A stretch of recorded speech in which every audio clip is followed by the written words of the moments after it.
성경을 보면 이스라엘이 분명히 하나님께서 선민이라고 택한 그러한 내용들이 잘 나와 있습니다. 선민이라는 건 뭐예요? 선택된 민족이라는 거. 선택된 민족. 그래서 하나님께서는 이스라엘을 선민으로서 보호하셨고 이끄신 것이 성경에 잘 기록이 되어 있습니다. 이스라엘은 하나님의 보호하심이 아니었다면 이스라엘은 벌써 망해서 없어져야 할 나라입니다. 생각해 보세요. 한번 성경에 나와 있는 얘기를 한번 추론해서 보면 애굽으로 야곱과 12명의 아들과 70명의 가족들이 이주를 했잖아요. 그래서 그곳에서 400년을 살았습니다. 여러분 400년을 살았으면 그들이 애굽 사람으로 동화되어 애굽 사람처럼 살게 되든지 아니면 애굽 사람의 영원한 노예가 되어서 살다가 그냥 흐지부지 섞였을 것입니다. 400년이면 여러분 400년 그러니까 별로 실감이 안 나죠. 여러분 엄청난 기간입니다. 여러분 임진왜란이 1592년에 일어나서 1598년에 끝났습니다. 지금으로부터 420년 전에 일어났어요. 전쟁이. 임진왜란 당시에 외놈들에게 잡혀 포로로 많은 사람이 끌려갔습니다. 그런데 생각해보세요. 그때 끌려간 사람이 조선일이라는 긍지 하나만으로 400년을 살다 버텨오면서 2002년 월드컵 때 대한민국으로 돌아온 것과 마찬가지예요. 그런 사람 있습니까? 나는 대한민국 사람이니까, 난 조선인이니까 난 돌아가겠다 해갖고 돌아온 사람 있어요? 400년이 지난 것은 임진왜란 때 포로로 끌려간 사람이 다시 긍지를 가지고 다시 돌아왔다라고 생각하면 됩니다. 그게 400년이에요. 여러분 아베도 도공의 후예라 그럽니다. 뭐 정확한 건 모르겠어요. 그런데 지금 대한민국을 가장 핍박하는 사람 중에 한 명 아니에요? 대부분 그렇게 됩니다. 400년이면 그냥 그쪽으로 동화되어 버리고 맙니다. 그러나 하나님께서는 400년간 그들을 보호하셨고 400년이 지난 뒤 그들을 출애굽시켜서 가나안 땅에 들어가게 하셨습니다. 들어가게 한 것뿐만이 아니라 그 땅을 정복하여 하나님이 아브라함과 한 약속대로 젖과 꿀이 흐르는 땅을 그들에게 주었습니다. 그러니까 여러분 아브라함과 약속한 뒤 600년이 지난 뒤에 그 약속이 이루어진 겁니다. 600년이 지난 뒤에. 이런 거와 마찬가지예요. 여러분 600년 그럼 그냥 성경의 600년이구나 이렇게 생각하는데 하나님께서 이성계가 조선을 건국할 때 나타나서 이성계에게 얘기합니다. 이 나라가 세계 10위권 안으로 들어갈게 내가 만들 것이다. 그래서 600년이 지난 지금 세계 10위권으로 잘 사는 나라가 되었습니다. 그런 거와 마찬가지예요. 이성계에게 한 약속이 지금 이루어진 거랑 마찬가지예요. 그러니 여러분 하나님께서 400년간 그들을 보호하고 아브라함과 약속한 뒤 600년이 지난 뒤에 이것이 이루어진 것입니다. 그리고 다윗과 솔로몬 시대에는 감히 주변 나라에서 엄두도 못 낼 정도의 강력한 나라로 만들어 주셨습니다. 그런데 그들이 하나님을 버리자 하나님께서는 어떻게 합니까? 아수르와 바벨론을 들어서 북이스라엘과 남유다를 멸망하게 하셨습니다. 남유다 백성들이 포로로 끌려갑니다. 많은 백성들이 포로로 끌려갑니다. 그러면서 그렇게 없어져 버릴 수 있었던 나라요 백성들이었습니다. 그런데 하나님께서 다시 한번 그들에게 기회를 주어서 바벨론이 멸망한 뒤에 70년 만에 그들이 귀환하게 됩니다.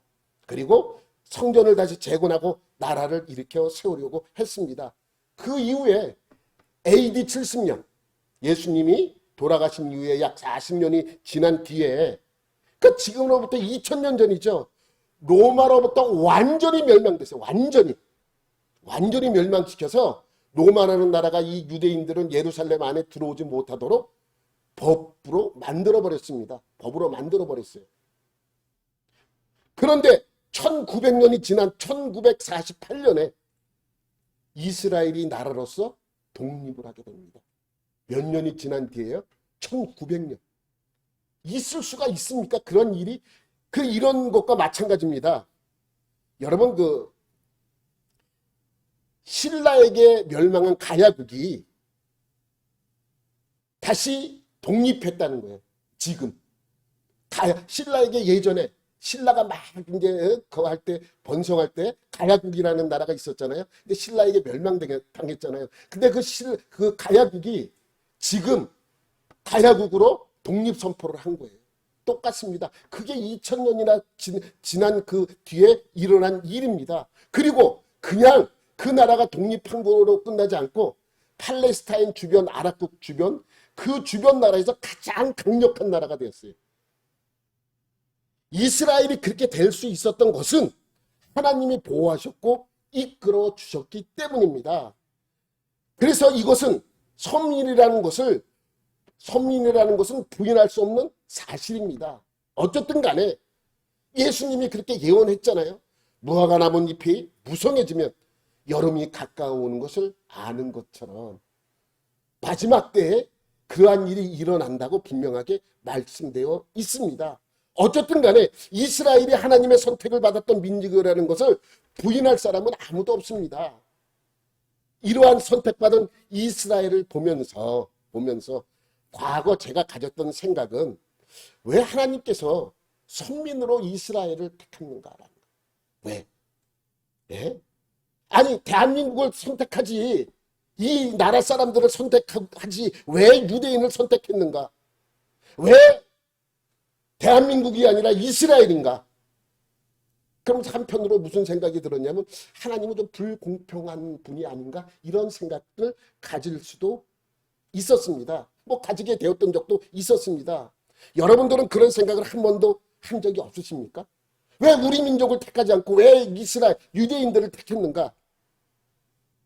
여러분 제가 과거 교육부서를 오랜 기간 한 적이 있었는데 그러한 내용의 질문을 많이 받았었어요. 학생들한테. 뭐냐면 전도사님 왜 하나님은 우리를 선택하지 않고 이스라엘을 선택했습니까? 이러한 질문을 많이 받았습니다. 여러분 질문을 받았을 때 제가 뭐라고 답했는지 아세요? 여러분이 만약에 여러분 주위에 예수 믿지 않는 사람이나 주변 사람들이 여러분에게 질문합니다. 왜 하나님은 이스라엘을 선택했냐? 왜 우리나라를 선택하지 않았냐? 라고 질문을 한다면 여러분들은 뭐라고 답하겠습니까? 저는 이렇게 대답했어요. 그걸 내가 어떻게 알아? 그걸 내가 어떻게 알아요? 그걸 내가 어떻게 알아요? 알 수가 없는 일이죠.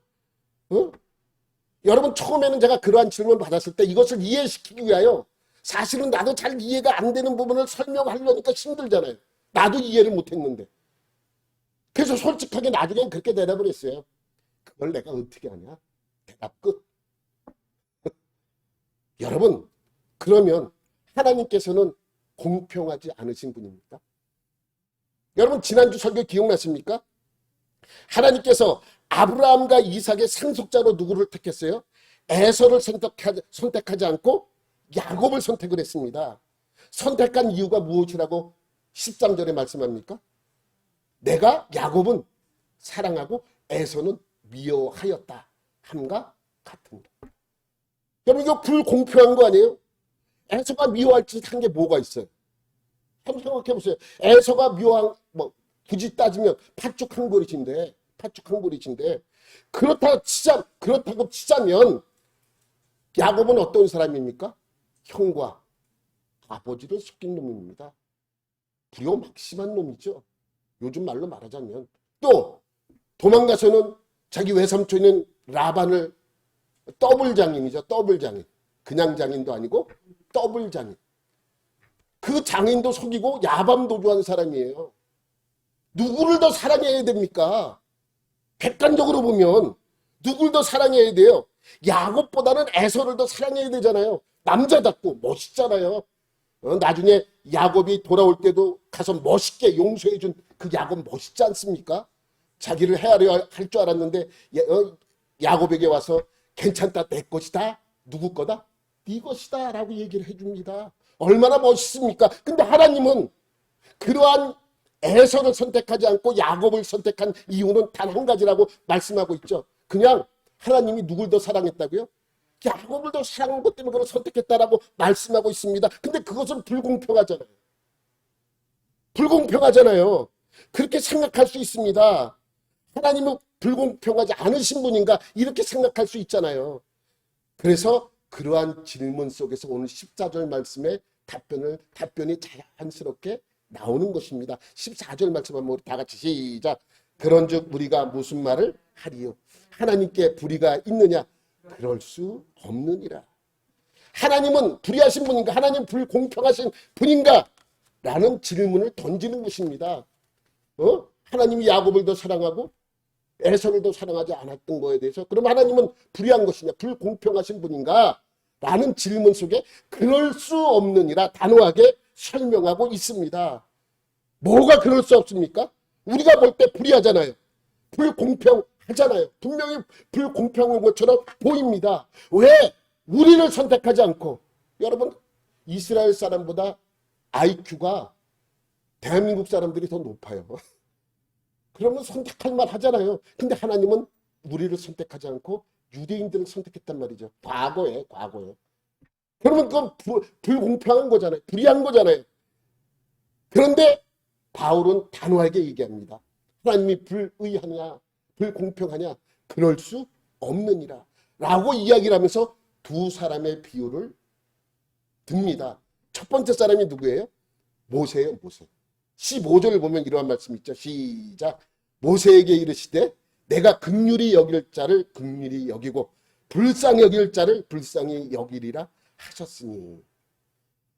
여러분 바울이 임의대로 이 말씀을 한 것이 아니라 이 말씀은 구약에 있는 말씀을 그대로 가져다가 인용한 거예요.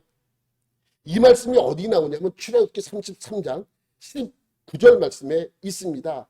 여호와께서 이르시되 내가 내 모든 선한 것을 내 앞으로 지나가게 하고 여호와의 이름을 내 앞에 선포하리라. 나는 은혜 베풀 자에게 은혜를 베풀고 긍휼히 여길 자에게는 긍휼을 베푸느니라. 이 말씀을 바울이 지금 인용한 거예요. 여러분 이 말씀을 이해하려면 먼저 이 말씀을 한 배경을 알아야 됩니다. 여러분 이게 33장에 있죠. 32장부터 무슨 일이 있었냐면 이스라엘 백성들이 금송아지 만드는 사건이 나옵니다. 여러분 하나님께서는 이스라엘 백성들을 약속의 땅으로 인도하기 위해서 출애굽시킵니다. 그리고 홍해를 건너게 하시고 시내 광야에 머무르게 하십니다. 백성들이 시내 광야에 머무르는 동안 모세는 시내산에 올라가 하나님이 주시는 계명과 율법과 율례들을 받게 됩니다. 한참이 지났는데 모세가 내려오지 않는 거예요. 그러니까 백성들이 슬슬 뭘 합니까? 딴짓을 하기 시작합니다. 똑같이 우리 아이들 하는 부모님이 없으면 니네들 잘 여기 있어 그러고 나갔는데 한참 안 돌아오면 애들이 딴짓하는 것처럼 이 이스라엘 백성들이 그랬단 말이죠. 시내산으로 모세가 말씀받으러 올라가는 동안 한동안 보이지 않으니까 슬슬 딴짓을 하기 시작을 합니다. 아론에게 가서 뭐라 그럽니까? 우리에게 뭘 보여달라?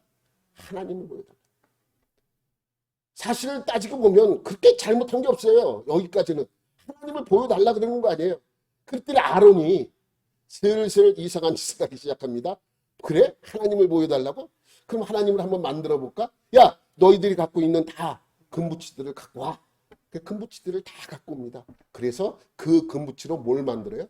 금송아지를 만드는 거예요. 근데 금송아지를 만든 게 아니라 뭘 만든 거예요? 하나님을 만든 거예요. 하나님을 만들어 놓고 봐라. 이것이 뭐다? 하나님이다. 이것이 하나님이다. 뭐예요? 하나님이 아니라 그냥 금송아지예요. 금송아지를 하나님이다 이야기하니까 사람들은 또 좋다고 또 거기다 대고 좋아합니다. 모세는 하나님의 계명과 율법을 받고 있는데 하나님께서 갑자기 뭐라 그래요? 급하게 내려가 보라 그래요. 그래서 하나님의 말씀을 받다 말다가 급하게 내려가게 됩니다. 내려왔더니 여러분 어떻게 하고 있어요? 금송아지를 만들어 놓고 축제가 벌어진 거예요. 축제가. 좋다고 나 뛰어놀고 그럽니다. 모세가 보니 큰일 났습니다. 왜 큰일 났습니까? 이렇게 큰 죄를 범한 백성들은 이제 뭐만 남았어요? 죽는 일밖에 남지 않았습니다. 죽어야 돼요. 왜? 범죄를 저질렀으니까 죽어야 됩니다. 그 범죄 중에서도 가장 하나님이 싫어하는 범죄를 저지른 것입니다. 이런 것과 똑같아요.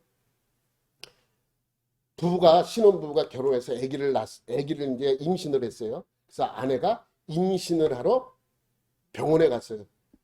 그래, 출산을 아직 안 했어. 병원에 갔어. 애 낳으려고. 앞서가지 마세요. 아직 출산 안 했어요. 그리고 이 남편은 아내가 출산하는 동안 돌아와서 딴 여자랑 바람을 폈어. 똑같은 거예요. 똑같은 거 지금.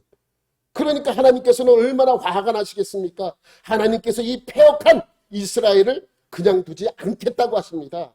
다 쓸어버리고 다 죽여버리고 모세를 통해서 다시 다른 민족을 만들겠다 그럽니다. 너를 통해서 새로 내가 시작하겠다. 그러면서 재앙을 내려서 사람들이 죽기 시작합니다. 그러니까 모세가 급하잖아요. 하나님께 기도하기 시작합니다. 제발 하나님 기회를 한 번 더 달라고 하나님께 기도합니다. 이 백성을 살려달라고 기도합니다. 만약에 이 백성들을 죽인다면 다른 민족들이 비웃을 것이라고도 얘기를 합니다. 하나님의 여호와 하나님을 믿는 백성들이 죽으면 누가 비판을 받게 돼 있어요? 그 하나님이 비판을 받게 되어 있는 거예요. 그것으로 하나님을 설득하기 시작합니다. 기도하기 시작합니다. 그러니까 하나님께서 내리던 재앙을 멈추게 하십니다. 그러면서 하나님께서 뭐라 그래요? 내가 너희들을 가나안 땅에 보낸다고 약속을 했으니까 약속은 약속이니까 내가 너희들을 가나안 땅에 보내겠다. 그러나 나는 이번 일로 너희를 떠나겠다. 너희와 함께하지 않겠다. 그러니까 모세는 하나님이 떠나가면 안 된다고 강력하게 말리죠. 하나님이 없는 가나안 땅은 아무 의미 없다라고 항변하게 됩니다. 그러니까 하나님께서 우리를 출애굽시켰으니까 하나님께서 끝까지 우리를 책임져야 한다라고 그렇게 이야기를 합니다. 그리고 만약 우리와 함께 가지 않는다면 우리도 그곳에 보내지 말아달라고 그렇게 이야기를 합니다. 그렇게 모세가 간절한 기도를 하니까 결국 하나님께서는 떠나지 않고 함께해 주시겠다라고 약속을 하십니다. 여기까지 훌륭하잖아요. 여기까지 훌륭합니다. 근데 그러면 그냥 믿으면 되는데 모세가 뭐라고 합니까? 하나님 안 떠나신다고요? 그럼 그 증거를 보여주세요. 아니 하나님이 안 떠난다고 했으면 안 떠나시는 거지. 그러니까 모세가 뭐라 그러냐면 하나님 증거를 보여주세요. 그러면서 뭐라 그러냐면 하나님을 보여달라 그래요. 하나님을 보여주십시오. 하나님 여태까지 나에게 정식으로 나타난 적이 없잖아요. 그러니까 나 좀 그 증거를 하나님이 내 눈에 보이게 좀 해달라고 그렇게 이야기합니다. 그럼 여러분 사실 백성들의 모습과 모세의 모습과 다를 게 없잖아요. 다만 백성들은 하나님을 보여달라 그러니까 아직 무지하기 때문에 금송아지를 만들어서 하나님인 것처럼 안 것이고 모세도 하나님을 보고 싶으니까 하나님을 보여달라고 그렇게 요청하는 거 아닙니까? 그래 그때 하나님께서는 뭐라 그러시냐면 그래 네가 나를 보고 싶어? 그래 그럼 봐라. 근데 네가 나를 보면 너는 죽는다. 그러니까 내 등 뒤를 봐라. 내 영광의 등 뒤를 봐라. 하시면서 하시는 말씀이 19절 말씀이에요. 여호와께서 이르시되 내가 내 모든 선한 것을 내 앞으로 지나가게 하고 여호와의 이름을 내 앞에 선포하리라. 내가 너에게 나를 보여주겠다.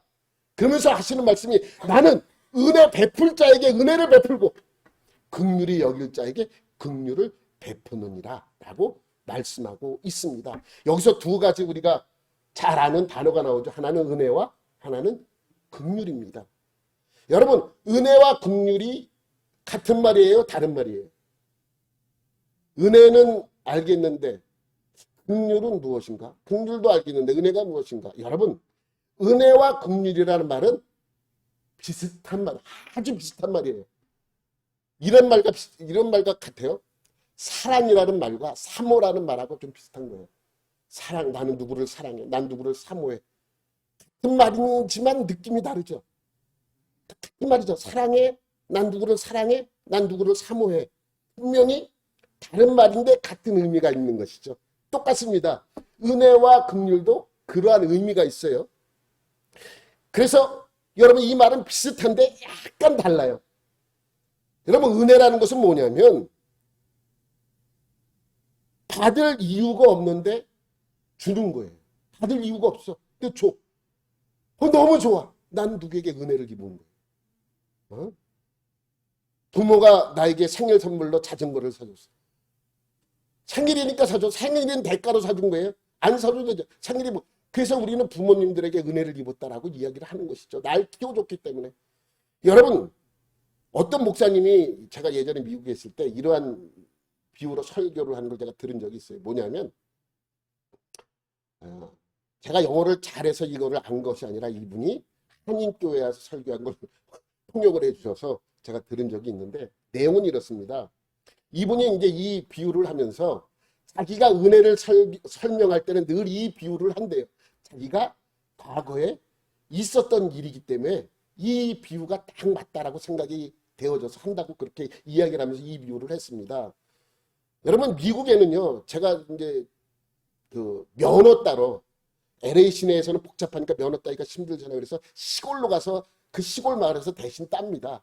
한국 사람들이 많이 오니까 그 시험지도 한글로 된 시험지가 있어요.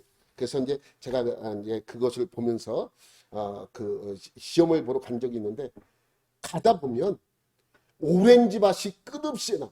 하루 시작부터 끝까지 몇 시간을 오렌지 밭이 계속 있는 거예요. 그것뿐만 아니라 체리밭. 체리도 엄청나게 막 우리가 생각하는 요만큼이 아니고 몇 시간을 달려도 그냥 그게 있는 거예요. 그러니 얼마나 큽니까? 그래서 이제 때가 되면 저희도 그래서 체리 농장에 한번 다녀온 적이 있는데 체리 농장에 가서 얼마를 주면 마음껏 따고 가져가서 얼마를 지불하는 거예요. 그냥 내가 따서 내가 갖고 오는 거예요. 그렇게 하루를 소풍을 간다고 생각하면 됩니다. 이 목사님도 그렇게 이제 소풍을 가족들과 함께 가게 되었습니다. 갔다가 오던 길에 차가 갑자기 퍽 하면서 수증기가 올라오면서 망가진 거예요. 그래서 한쪽으로 얼른 대놓고 이제 김이 어느 정도 빠진 다음에 본네트를 열어봤더니 엔진하고 그 라지에이터하고 연결하는 그러한 고무관이 터져버렸어요. 그러니까 물이 새면서 김이 확 올라왔던 거예요. 그래서 이제 이분은 목사님이 아무것도 모르잖아요. 그 열어놓고 고민한 거예요. 여러분 우리나라처럼 보험회사에 전화를 걸면 오면 얼마나 좋겠습니까? 이런 나라가 없어요, 여러분.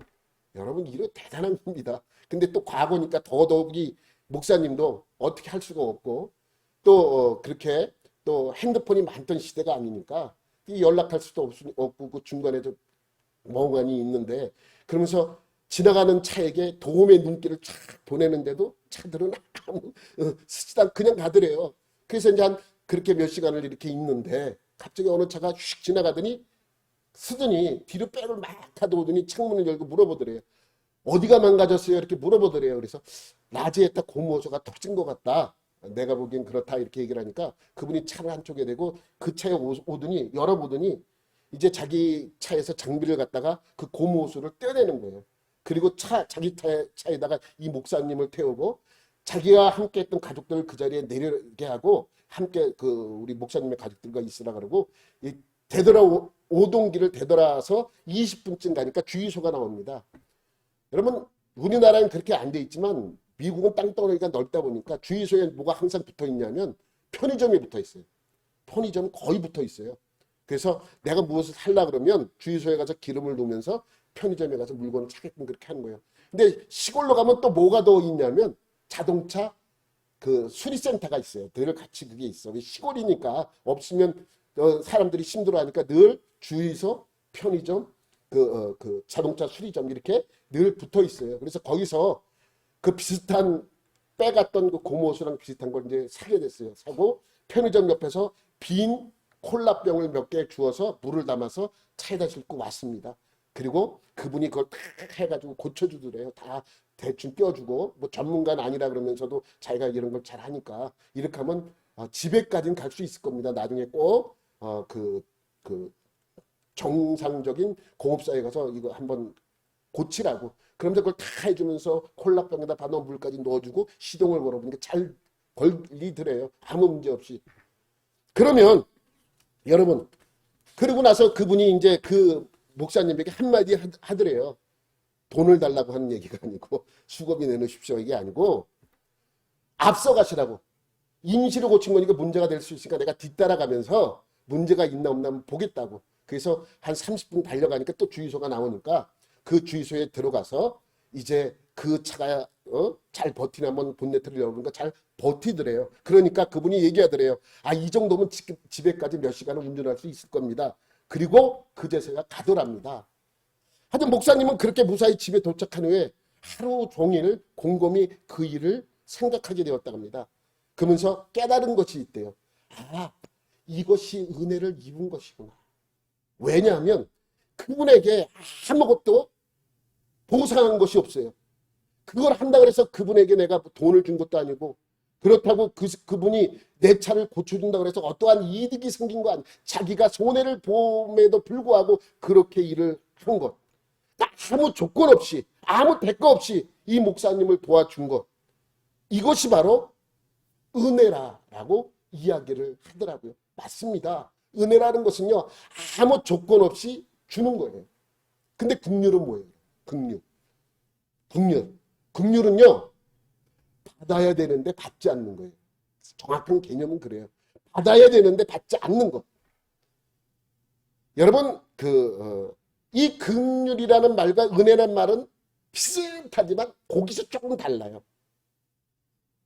내가 받지 않아야 되는데 받는 거 이런 것입니다. 어떤 사람이 배가 너무너무 고파요.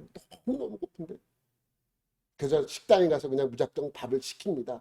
시키다 보고 나중에 먹고 나서 보니까 지갑에 돈이 없어요. 돈이 없어요. 나는 뭘 내야 돼요 지금? 돈을 내야 돼요. 근데 그 음식점 주인이 그걸 보더니 오늘은 무료입니다. 다 그냥 가십시오. 이렇게 얘기를 했다면 그때 받은 것이 은혜라는 말을 쓰는 게 아니라 긍휼함을 받은 거예요. 그게 긍휼이에요. 내가 줘야 되는데 안 줘도 되는 거. 우리의 죄값을 내가 치루어야 되는데 안 치루어도 되는 것. 이게 긍휼이에요. 그러니까 은혜라는 말은 비슷한데 약간 그 의미가 다릅니다. 그래서 하나님께서도 오늘 이 19절 말씀에 창출애굽기 19장 말씀에 은혜라는 말과 긍휼이라는 말을 같이 쓰는 것입니다. 그러니까 이 말은 뭐냐면 내가 내 모든 선한 것을 내 앞으로 지나가게 하고 여호와의 이름을 내 앞에 선포하리라. 그러면서 이렇게 말씀하시는 거예요. 네가 받을 만하니까 주는 것이고 네가 받을 만한 것이니까 받는 것이고 내가 줄 만하니까 내게 주는 것이다. 어떤 사람이 와서 따집니다. 왜 나는 안 주고 쟤만 그렇게 줍니까? 쟤는 받을 만하니까 받는 거야. 내가 줄 만하니까 걔 주는 거야. 네가 뭐야? 라고 하는 것과 마찬가지입니다. 여러분 여기서 제일 중요한 말이 있습니다. 제일 중요한 말이 뭐예요? 한 장 넘기면 나는이라. 나는이 누구예요? 하나님이십니다. 하나님이 은혜 베풀 자에게 베푸는 것이고 긍휼히 여길 자를 긍휼히 여기는 거예요. 누가? 하나님이 그렇게 하신다는 거예요. 여러분 오늘 이 19절 말고 오늘 본문 말씀에도 마찬가지입니다. 15절 말씀에도 내가 긍휼히 여길 자를 긍휼히 여기고 여기서 중요한 단어가 내가라는 단어입니다. 모세에게 하나님께서 그렇게 얘기하셨다는 거예요. 긍휼히 여길 자에게 긍휼히 여기고 불쌍히 여길 자에게 불쌍히 여기리라 하셨다는 말씀을 하고 있는 거예요. 누가요? 하나님이요. 여러분 보세요. 반역한 이스라엘을 위하여 은총을 지금 구하고 있습니다. 은혜를 구하고 있습니다. 그런데 하나님이 그렇게 해주신다라고 그들을 그냥 그렇게 은혜를 베푼다고 말씀하고 있죠. 그런데 모세는 지금 그런 하나님에게 더불어서 하나님의 모습을 보여달라고 그렇게 이야기를 합니다. 그랬더니 하나님께서는 내가 내게 내 모습을 보여준다고 하시면서 내가 은혜 베풀 자에게 은혜를 베풀고 긍휼히 여길 자에게 긍휼히 여긴다라고 말씀하고 있는 것입니다. 누가 하신 것을 상기시키는 거예요? 하나님이 그렇게 하시는 것을 지금 모세에게 알려주고 있는 것입니다. 두 번째, 비유의 말씀에 등장하는 인물이 있습니다. 그것은 누구냐면 애구방 바로입니다. 바울은 모세의 이야기에 이어서 바로의 이야기를 꺼내고 있습니다. 17절 말씀에 보면 시작. 성경이 바로에게 이르시되 내가 이 일을 위하여 너를 세웠으니 곧 너로 말미암아 내 능력을 보이고 내 이름을 온 땅에 전파되게 하려 함이라 하셨으니 모세 이야기도 없는 이야기를 꺼낸 게 아니라 구약에 있었던 이야기를 꺼낸 것처럼 이 바로의 이야기도 없는 이야기를 꺼낸 것이 아니고 구약 성경에 있는 이야기를 꺼내고 있습니다. 이 이야기는 어디에 있냐면 출애굽기 9장 16절 말씀에 있습니다. 시작. 내가 너를 세웠으면 나의 능력을 내게 보이고 내 이름이 온 천하에 전파되게 하려 하였음이니라. 이 말씀을 하신 것을 지금 바울이 인용하고 있는 거예요. 이 말씀이 뭐냐면 10가지 재앙을 내릴 때의 사건을 지금 설명하고 있는 것입니다. 그러니까 10가지 재앙을 내릴 때에 하나님께서 바로에게 무슨 마음을 주었어요? 강팍한 마음을 주셨다라는 그 말씀을 하시는 것이 이렇게 이야기를 꺼내고 있는 것이죠. 그러니까 쉽게 이야기하면 바로는 하나님께 쓰임을 받긴 했어요. 하나님께 쓰임을 받은 사람이 바로이긴 한데 바로는 옳은 일에 쓰임을 받은 것이 아니라 악하게 쓰임을 받았습니다. 여러분 성경에는 악하게 쓰임받은 사람들이 많이 있습니다. 그 중에 제가 볼 때 가장 악하게 쓰임받은 사람은 누군 것 같아요? 가시인데 가시. 가룟 유다. 여러분 가룟 유다가 얼마나 악하게 쓰임받았습니까? 가룟 유다보다 제 개인적인 생각이에요. 가룟 유다보다 악하게 쓰임받은 사람은 아무리 생각해봐도 없더라고요. 그저께 저 설교를 준비하면서 누가 또 있나 생각을 해봐. 없어. 가룟 유다보다 더 악하게 쓰임받은 사람은 없습니다. 한번 생각해 보세요. 가룟 유다가 예수님을 따라다니지 않았다면, 예수님이 제자가 되지 않았다면 그런 일은 절대로 일어나지 않았을 것입니다. 예? 가룟 유다는 예수님을 몇 년간 쫓아다녔어요? 3년간 쫓아다니면서 예수님의 그 이적들을 몸소 눈으로 보았고 몸으로 체험했습니다. 그리고 예수님과 함께 먹고 자고 하면서 그와 가족 같은 생활을 하고 있었습니다. 그런데 예수님을 팔아버렸잖아요. 저는 성경에서 가장 악하게 쓰임받은 사람이 누구냐고 물어본다면, 저에게 물어본다면 저는 생각하지 않고 그냥 가룟 유다다 이렇게 얘기를 합니다. 근데 그에 못지않게 악하게 쓰임받은 사람이 바로입니다. 바로는 하나님과 상관없는 사람이 아닙니다. 바로가 마음을 강박하게 하지 않았다면 10가지 재앙을 내리지 않았을 것입니다. 어쩌면 그가 마음을 강박하게 먹지 않았다면 한 번의 재앙으로 끝나버릴 수 있었던 그러한 일입니다. 그런데 그 마음을 강박하게 하나님이 하셨다라고 말씀하고 있습니다. 그의 강박한 마음 때문에 10가지 재앙을 내리게 됩니다. 그것으로 인해 하나님의 이름만 더욱더 높아집니다. 여러분, 이 일이 있은 후 40년이 지났어요. 가나안 땅에 들어가기 위해서 여리고성을 정탐하러 갔습니다. 그 여리고성에 들어갔는데 이제 여리고성에 정탐꾼이 온 곳이 이제 그 어떤 사람에 의해서 목격이 돼서 그를 잡으러 옵니다. 그때 여러분 누가 있었어요? 기생 랍이 있었습니다. 근데 이 두 정탐꾼들도 숨겨줘요. 그리고 도망갈 것을 다 얘기를 해줍니다. 그리고 나서 이 정탐꾼들이 물어봐요. 왜 우리들에게 이렇게 선대를 하느냐? 라고 물었더니 이 이야기를 꺼내는 거예요.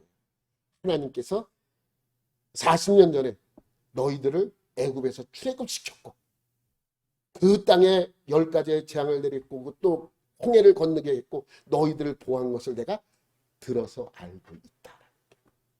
하나님의 이 일이 어떻게 됐다고요? 이미 바로가 강박하게 한 그것 때문에 이미 소문이 다 나서 하나님의 유일성이 드러난 것입니다. 만약에 바로가 이러한 강박한 마음을 먹지 않았다면 모세가 찾아갑니다. 찾아가서 뭐라 그래요?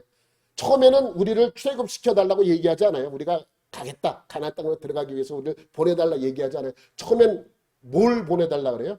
우리가 하나님께 제사를 드리려고 하니까 광야로 좀 보내달라. 이렇게 이야기를 합니다. 그때 바로가 그래. 아유 광야에 제사하지 말고 그냥 아예 너희 집으로 돌아가. 가나안 땅으로 돌아가. 라고 했다면 이러한 소문이 났겠습니까? 나지 않았을 것입니다. 하나님께서 바로에게 그렇게 강박하게 하셨기 때문에 그러한 일이 일어났습니다. 그러니까 어떻게 보면 그러한 일이 바로가 강박한 마음을 먹었기 때문에 하나님의 위대성이 더 드러나게 되었던 것입니다. 어떻게 보면 이러한 일들이 바로나 가룟 유다를 죄의 불행에 빠뜨린 부당하고 불의한 처사라고 생각할 수 있습니다. 그렇잖아요. 왜 사용을 했는데 그는 버림받았고 죽었고 그렇게 재앙이 그들에게 임했는가라고 할 수 있습니다. 가룟 유다도 마찬가지잖아요. 예수님 팔았기 때문에 우리에게 구원을 임했는데 어쨌든 간에 그가 쓰임 받았기 때문에 우리가 이렇게 구원의 놀라운 은혜를 잊게 되었는데, 그럼 가룟 유다의 일도 얼마나 어떻게 보면 그 가룟 유다가 자살하고 그렇게 죽어버린 그 모든 일을 보면 하나님이 정말 불의하신 것이 아닌가라고 생각할 수도 있습니다. 여러분 보면 사실 근데 그 내막을 열어보면 바로가 원래 강박하지 않았던 사람인데 강박하게 그때 한 것입니까? 물론 성경에는 하나님께서 강박하게 하셨다고 이렇게 표현되어 있는데 사실은 많은 유명한 학자들이 이렇게 해석을 하시더라고요. 저도 그 해석에 동의합니다. 뭐냐면 그냥 하나님께서 그를 강박하게 만든 것이 아니라 강박한 마음이 있는 그를 그냥 두신 거라고. 원래 인간은 죄악된 사람들 아닙니까? 죄악 속에 있던 사람 아닙니까? 그러니까 원래 죄악된 그 마음을 그대로 둔 것이에요. 그러니 그는 변하지 않고 여전히 강박스럽게 행동했다는 것을 알 수 있습니다.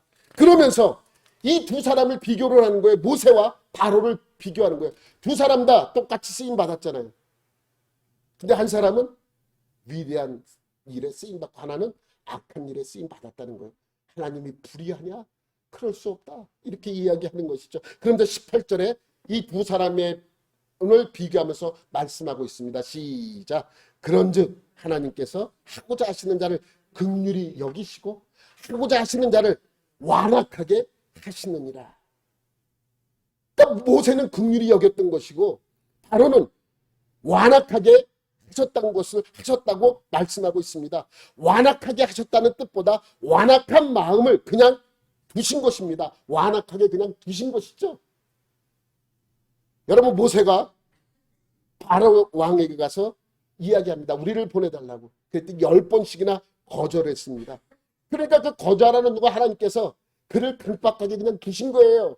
본래 타락한 인간의 성품 자체가 무지할 뿐 아니라 그 뜻과 욕망은 항상 하나님의 뜻에 거슬리기 때문입니다. 그래서 하나님께서 적극적으로 바로의 마음을 완악하게 하셨다기보다는 그 타락한 성품대로 내버려 두셨다고 하는 것이 더 정확한 표현일 수도 있습니다. 여러분, 왜 사람들은 깨닫지 못할까요? 왜? 참으로 가슴을 칠 노릇입니다. 여러분, 우리가 잘 알고 있는 사람 하나가 있는데 악하게 쓰임받은 사람, 우리가 잘 아는 사람 누구라고 생각하세요? 오늘이 현충일이죠. 악하게 쓰임받은 사람 김일성입니다. 김일성. 네. 그 한 사람의 악함 때문에 어떻게 되었습니까? 동양의 예루살렘이라고 불리던 평양, 가장 신앙이 좋았던 도시는 지금 가장 폐쇄된 도시가 되었습니다. 하필이면 왜 미국이 남쪽을 택하였고 소련이 북쪽을 택하게 되었습니까? 소련하고 북한하고 가까워서요? 아니면 미국이 남쪽을 더욱 강력하게 원해서요? 왜 그렇게 되었습니까? 그냥 하나님이 그냥 그렇게 한 겁니다. 왜 그렇게 했지? 왜 이렇게 되었지? 그냥 하나님이 그렇게 했으니까 그렇게 된 것이죠. 16절 말씀에 보면 이런 말씀이 있습니다. 시작. 그런즉 원하는 자로 말미암음도 아니요 다른 박질하는 자로 말미암음도 아니요 오직 긍휼히 여기시는 하나님으로 말미암음이니라. 원하는 자로. 그러니까 원한다고 되는 게 아니다. 다름질을 하는 사람, 열심히 달린다고 노력한다고 되는 것도 아니다. 뭐예요? 오직 하나님의 긍휼하심을 여겨야 된다라고 설명하고 있는 것입니다. 여러분, 사람의 노력으로 이렇게 된다고 되겠습니까? 남과 북이 갈라질 때 한번 여러분 생각해 보세요. 제가 어렸을 때는요, 학교 다닐 때 남과 북을 늘 비교해서 많이 가르쳤어요. 요즘은 어떤지 모르겠는데.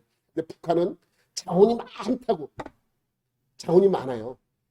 여러분 우라늄이 나오는 나라가 몇 나라가 없는데 그 중에 하나가 북한이에요. 언제나 한번 뭐 세계에서 가장 많은 우라늄이 뭐 묻혀 있다 이렇게 뭐 뉴스에 뭐 어디에 나오기도 했는데 사실 그거는 맞지 않는다고 합니다. 그러나 우라늄이 있는 나라, 그 정도로 자원이 풍부한 나라예요.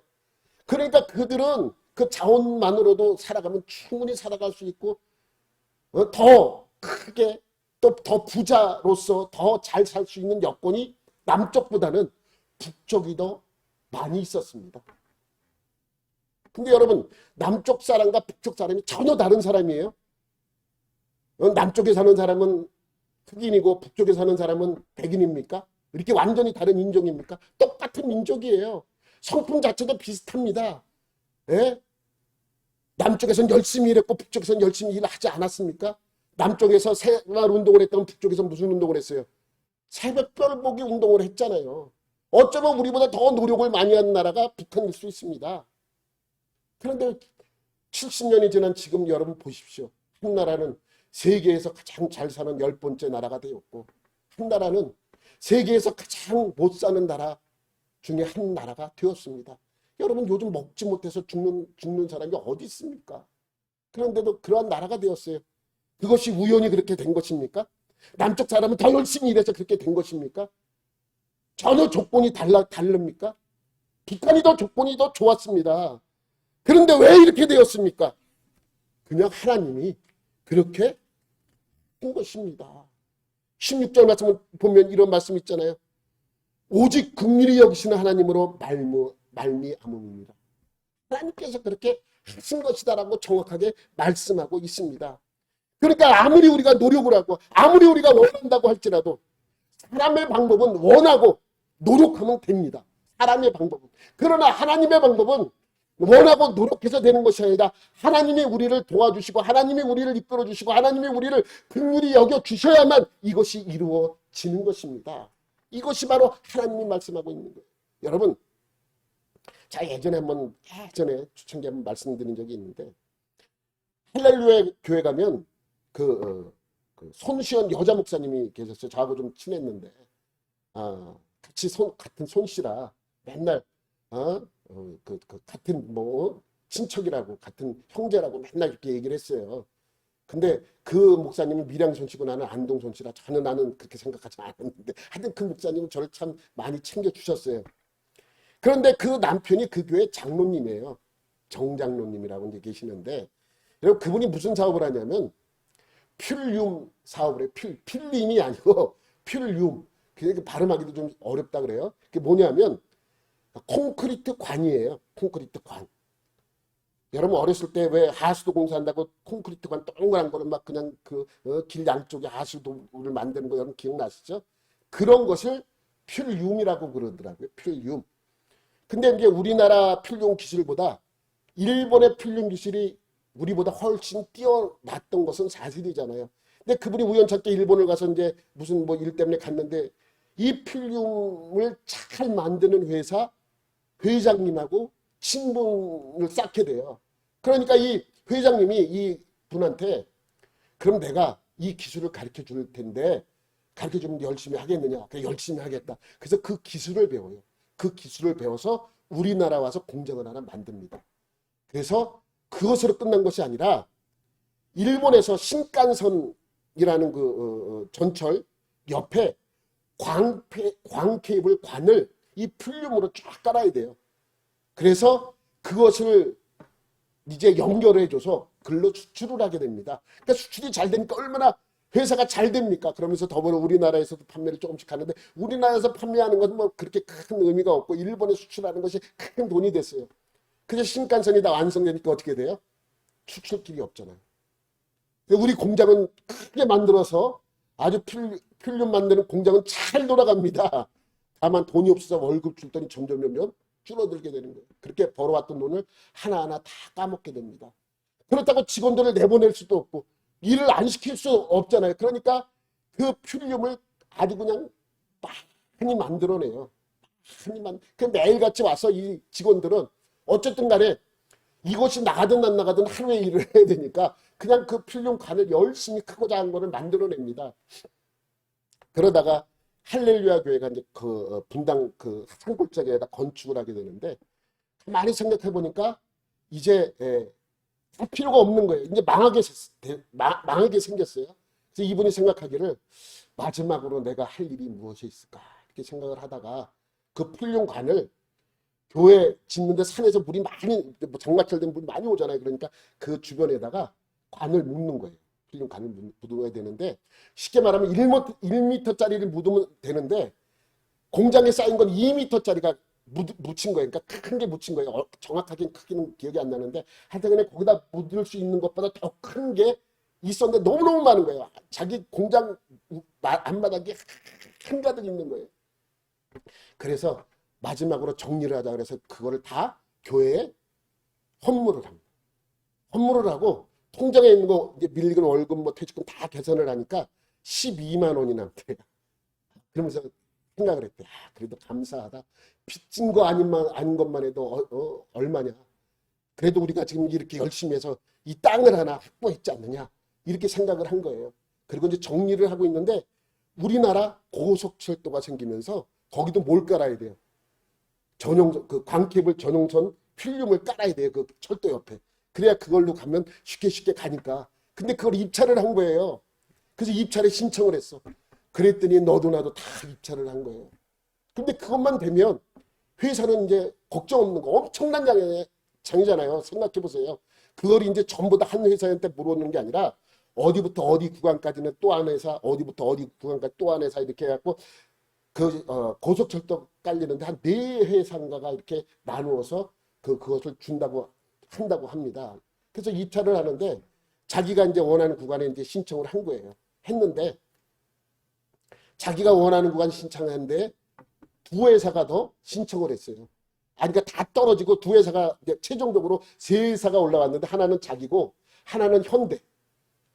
그러면서 맨날 와서 우리한테 욕하는 거죠. 그 장면. 그 회사가 뭐로 이것까지 이런 것까지 진출을 하느냐. 또 하나 더 뭐냐면 건영인가 그랬어요. 건영. 그때가 아마 건영이 우리나라 그 건축 회사에서 3인가 할 때래요. 그러니까 얼마나 큰 회사예요. 이 2회사와 이 중소기업 오로지 필만 만드는 이 회사가 하는데 대결이 되겠습니까? 예? 고래와 새우 싸움이죠. 그래서 이제 맨날 우리 만나면 기도 좀 해주십시오. 기도 좀 해주십시오. 맨날 그 얘기를 한 거예요. 목회자들 모임 와서 기도를 해달라고. 근데 이분이 낸 거는 뭐냐면 이분이 이제 그 점수를 받아서 최종 결승전까지 올라간 것은 뭐냐면 이분이 일본의 신칸선에 필름관을 수출했다는 거 그거 하나. 그게 점수를 크게 받은 거예요. 그래서 마지막 심사를 합니다. 오늘 이제 심사를 하고 내일 아침에 발표를 하는데 막 전화를 걸어서 목사님 기도 좀 해주십시오. 우린 사실 된다고 생각하지는 않습니다. 너무 어렵습니다. 왜? 상대 회사가 현대고 건영인데 이 힘들겠어. 그런데 한 가지 방법이 있습니다. 하나님이 도와주시면 될 겁니다. 될 겁니다. 이렇게 얘기를 하는 거예요. 그래서 이제 대부분 우리 목회자들도 위해서 기도를 해주지만 한편으로는 현대라는 회사가 어떤 회사인데 건영이라는 회사가 어떤 회사인데 그러면서 하지만 하여튼 기도를 열심히 했어요. 그런데 최종 결론은 이분 회사가 된 거예요. 그 얼마나 감사해요. 그러니까 이분이 한동안 얘기한 게 뭐예요? 하나님이 하셨습니다. 하나님이 하셨습니다. 우리는 한 게 없습니다. 우리는 그냥 소리 낸 것밖에 없습니다. 우리는 한 게 없습니다. 한 게 없습니다. 그렇게 얘기를 했다라고 늘 간증하는 이야기를 제가 많이 들었어요. 그 당시에 제가 할렐루야 교회에 있을 때. 여러분 이것이 바로 하나님의 긍휼하심입니다. 하나님께서 도와주셔야 하는 것. 하나님이 만들 수 있는 것. 인간이 아무리 노력하고 다른 일 쳐도 할 수 없습니다. 오로지 무엇으로 할 수 있다고요? 하나님의 긍휼하심으로 말미암아 할 수 있는 것입니다. 여러분 오늘도 또 한 주간도 하나님의 긍휼하심을 입는 여러분들이 되시기를 예수님의 이름으로 축원합니다. 하나님 아버지 감사합니다. 오늘도 주님의 은혜를 기억하고 하나님의 긍휼하심을 간절히 구합니다. 우리에게 긍휼을 베푸시고 하나님의 긍휼하심이 우리 인생에 충만하게 이루어질 수 있도록 붙들어 주옵소서. 모든 것 감사드리며 예수님의 이름으로 기도드립니다.